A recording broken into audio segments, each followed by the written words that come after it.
It's award season in Hollywood. Does the industry's audience rating system deserve its own Oscar?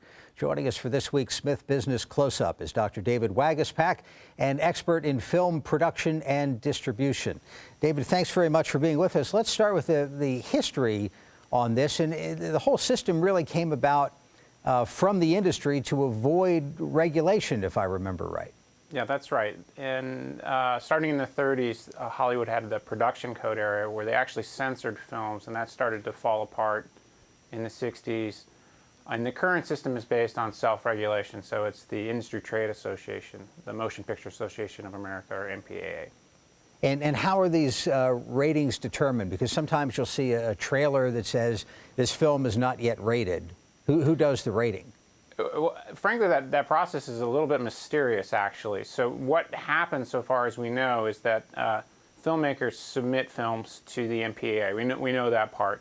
The MPAA, or their CARA, which is the Classification and Ratings Administration body, then shows it to an anonymous body of reviewers. And they're supposed to be ordinary people who represent ordinary parents, but no one knows their identity. They don't know much about the process. At the end of that, CARA issues a rating guideline, and the filmmaker can either accept that or appeal that or try to edit the film and get a different rating. Tell me about your research on this. You've been looking, among other things, at the impact that the rating has at the box office. Not as much in the current research.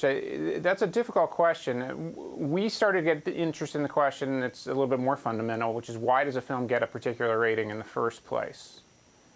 Okay, so just as an occasional moviegoer, I would guess it has to do with language, violence, nudity, that sort of thing. That's exactly right. All of those things matter, but those weren't the thing that we were actually very interested in the research. But we went to a group called kidsinmind.com, and this is a website that's been around since 1992. And what they do is they evaluate movies based on how much adult content they have. So they'll actually give you scores on things like sex, violence, and profanity. We coded up movies on whether or not they included particular kinds of particularly offensive scenes. And then what we were interested in this research was, net of all that, does who you are matter? And that's the main finding here, that big studios and insiders, all things equal, are less likely to get the R rating. So if it's a name director and so forth, that's an advantage. So what does a smaller producer do to try to level the playing field? They're in a tough spot here. I think on the one hand, what our research suggests is that playing in the PG-13 realm is difficult. You're less likely to get a PG-13 rating with material that audiences actually want to see. So in some respects, they're stuck going to R, where they can level the playing field. I think on the other hand that, now that there's some awareness about this, and one of the findings that we have in the paper is that in other countries where the regulatory system is run a little differently, you don't get this identity effect around who gets a rating. So the identity theft effect is a little like what happens in the NFL, I guess, where certain star quarterbacks might get certain calls more than other folks.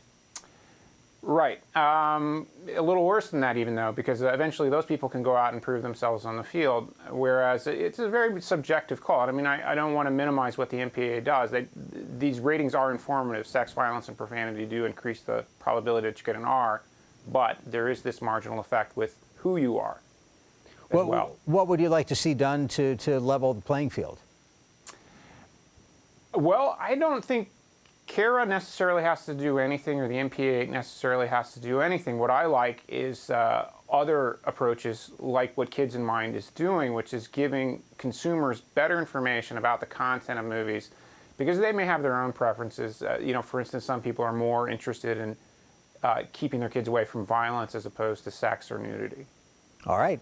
Good advice. Dr. David Waguespack joining us from the Smith School of Business.